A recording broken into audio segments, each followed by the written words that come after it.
Assalamualaikum warahmatullahi wabarakatuh. Alhamdulillahi rabbil alamin. Alhamdulillahilladzi arsala rasulahu bil huda wa dinil haq yudhhirahu ala dini kullihi wa kafa billahi syahida. Asyhadu an la ilaha illallah wa asyhadu anna Muhammadan abduhu wa rasuluhu la nabiyya ba'dah. Segala puji syukur kehadirat Allah Subhanahu wa taala yang senantiasa melimpahkan nikmatnya kepada kita, sehingga di malam hari ini, di malam Jumat kedua di bulan suci Ramadan, di malam yang ke-9, kita masih menjalankan seluruh kewajiban kita selaku seorang muslim, menjalankan surah-surah Rasulullah Muhammad sallallahu alaihi wasallam. Kita sama-sama berdoa mudah-mudahan Allah menerima semua amal ibadah kita di bulan suci ini, melipat gandakan pahalanya dan mengampuni dosa-dosa kita. Amin ya rabbal alamin. Salawat dan salam kepada Nabi besar Muhammad sallallahu alaihi wasallam beserta sahabatnya, umatnya hingga yaumil akhir. Hadirin ma'asyiral muslimin rahimakumullah. Allah Subhanahu wa taala berfirman, bismillahirrahmanirrahim. Ya ayyuhalladzina amanu qu anfusakum wa ahlikum nar. Wahai orang-orang yang beriman, peliharalah diri kalian dan keluarga kalian dari siksa api neraka. Perintahnya untuk orang yang beriman. Ada yang bertanya, Pak, kenapa Allah memerintahkan orang beriman agar terhindar dari siksa api neraka, bukan agar masuk ke dalam surganya Allah Subhanahu wa taala? Kenapa ayat ini Allah memerintahkan para suami, para ayah agar menghindarkan istri dan anak-anaknya dari siksa neraka dan bukan mengantarkannya ke pintu gerbang surganya Allah Subhanahu wa taala? Maka seorang ulama menjawab, perintahnya kepada orang beriman, Pak. Yang namanya orang beriman adalah orang yang menyatakan imannya dengan lisan, terpatri di dalam hati dan teraplikasi di dalam kehidupan sehari-hari. Jadi nggak ada yang namanya orang beriman itu bilang saya beriman, tapi saya belum mau sholat, nggak ada itu. Saya beriman, tapi saya nggak mau puasa di bulan suci Ramadan, nggak ada, Pak.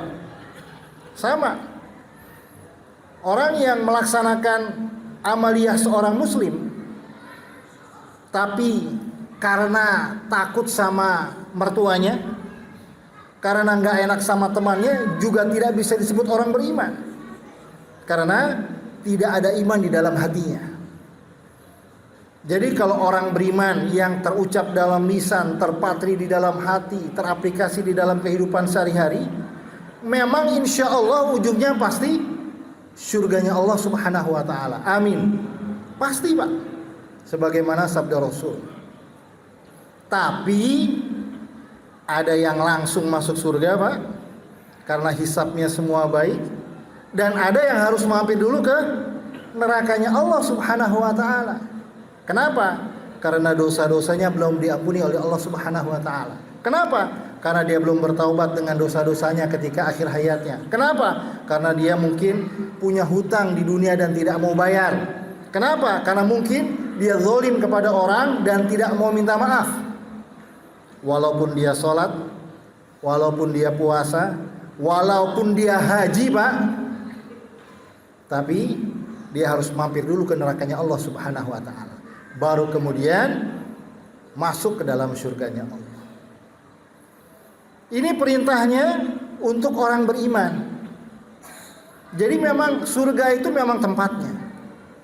Tapi Allah ingin orang beriman bisa langsung masuk ke dalam surganya tanpa mampir ke nerakanya. Sehingga penting buat kita, khususnya para ayah, para suami, untuk mempelajari betul ayat ini.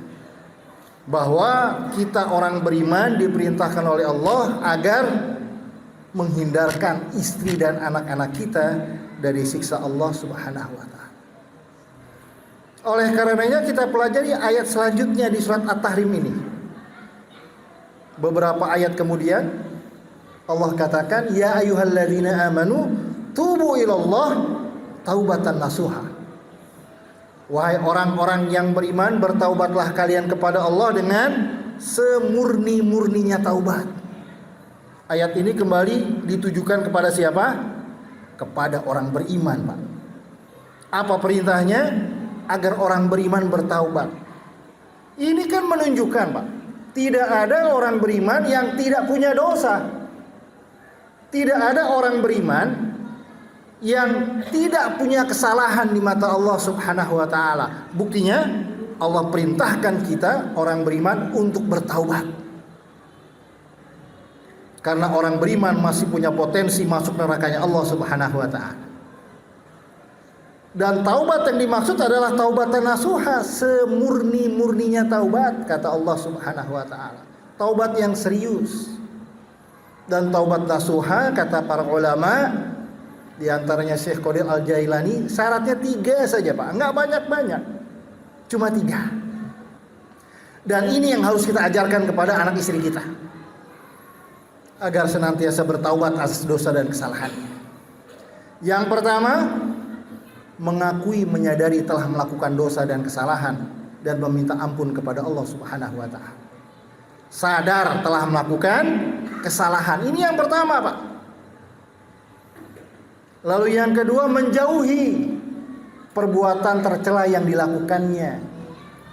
Menjauhi maksiat-maksiat kecilnya. Dan yang ketiga, berjanji untuk tidak mengulangi kesalahan yang sama. 3 saja, Pak. Taubatan nasuha. Jadi kalau ada orang beriman yang mengatakan, ya saya kan korupsi kecil-kecilan, cuma dikit, yang lainnya banyak. Ya saya kan ngurangin timbangan kan cuma sedikit, ya cuma 2 on. Orang yang beli juga ngerti lah, semua orang juga ngurangin timbangan. Nah orang yang begini, Pak, mohon maaf, walaupun dia istighfar 1000 kali sehari, menangis minta ampun kepada Allah Subhanahu wa taala, taubatnya tidak diterima. Kenapa? Dia tidak menyadari dia melakukan kesalahan kepada Allah Subhanahu wa taala. Kalaupun dia menyadari dia melakukan kesalahan, dia tidak mau untuk berubah. Dia tidak mau untuk terjerumus di lubang yang sama. Atau ada yang mengatakan, nggak apa-apalah sekarang saya maksiat, nanti kan besok saya taubat. Tapi kemudian 2 hari kemudian, nggak apa-apa deh maksiat lagi, kan besok bisa taubat lagi. Beberapa hari kemudian tergoda lagi, udah deh terakhir nih maksiat lagi, nanti besok taubat lagi. Begitu terus, Pak. Apakah taubatnya diterima oleh Allah? Sama, tidak. Kenapa? Dia tidak bersungguh-sungguh untuk meninggalkan perbuatan maksiatnya. Ini yang terpenting, Bapak Ibu sekalian rahimakumullah.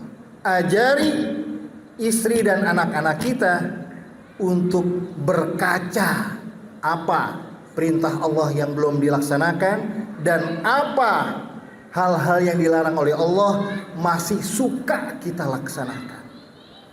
Taubat. Tinggalkan perbuatan yang dilarang oleh Allah Subhanahu wa taala. Jadilah seorang mukmin yang betul-betul berjuang untuk mendapatkan surganya Allah Subhanahu wa taala tanpa harus masuk ke nerakanya Allah. Ajari anak-anak kita.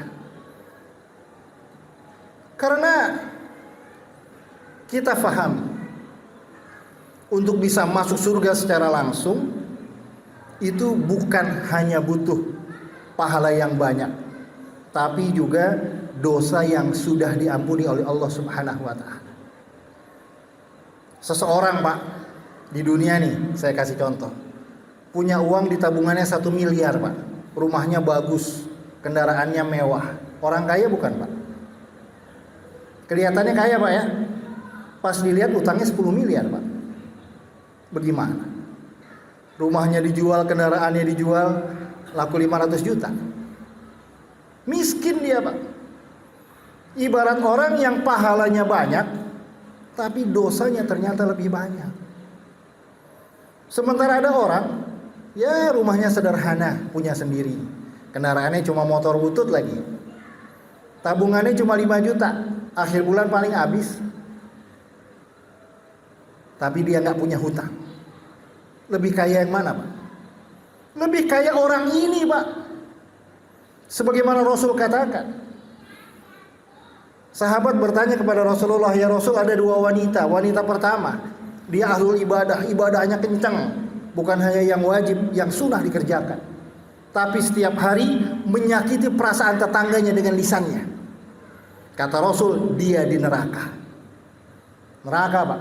Orang beriman ini mampir ke nerakanya Allah Subhanahu wa ta'ala. Orang kedua, ya Rasul, kata sahabat, dia mengerjakan ibadah yang wajib-wajib saja, yang sunnah jarang dikerjakan, tapi lisannya baik, dia tidak pernah menyakiti orang dengan lisannya. Apa kata Rasul? Dia di surganya Allah Subhanahu wa ta'ala, gak perlu mampir neraka. Pahalanya dikit, Pak, yang dikerjakan cuma yang wajib, yang sunnah jarang dikerjakan, tapi lisannya baik. Kalaupun punya kesalahan, kesalahannya diampuni oleh Allah Subhanahu wa ta'ala. Hati-hati. Betul bulan Ramadan, man shoma Ramadan imanan wa ihtisaban ghufira lahu ma taqaddama min dzambi. Barang siapa yang berpuasa di bulan suci Ramadan penuh dengan keimanan, berharap mendapatkan pahala, diampuni dosa-dosanya oleh Allah Subhanahu wa taala. Tapi ini dosa kecil. Dosa besar tidak bisa kecuali dengan taubatan nasuha. Bagaimana dengan dosa yang berhubungan dengan sesama manusia? Sama, Pak. Hanya bisa diampuni oleh Allah ketika kita sudah minta maaf. Kalau hutang sudah dibayar hutangnya, baru selesai urusan. Sehebat-hebatnya ibadah seseorang, yang namanya hutang tidak akan bisa lunas di mata Allah Subhanahu wa ta'ala, kecuali dia sudah menyelesaikan masalahnya dengan yang punya piutang. Sekali lagi, sebagai seorang ayah, tugas kita bimbing istri dan anak-anak kita terbebas dari siksa Allah Subhanahu wa ta'ala. Ajari mereka bertaubat, ajari mereka menghindar sejauh-jauhnya dari larangan Allah Subhanahu wa ta'ala. Ajari mereka taat dengan perintah-perintah Allah. Dan kita sebagai ayah adalah tauladan buat mereka. Kita berikan contoh. Kalau kita salah, kita minta maaf, Pak. Minta maaf kepada anak, kepada istri. Kalau kita melakukan dosa, segera istighfar kepada Allah. Mudah-mudahan kita bersama keluarga kecil kita bisa masuk ke surganya Allah Subhanahu wa ta'ala tanpa harus mampir ke nerakanya Allah. Aqulu qouli hadza astaghfirullah li wa lakum billahi taufiq wal hidayah wa lafu minkum. Wassalamu alaikum warahmatullahi wabarakatuh.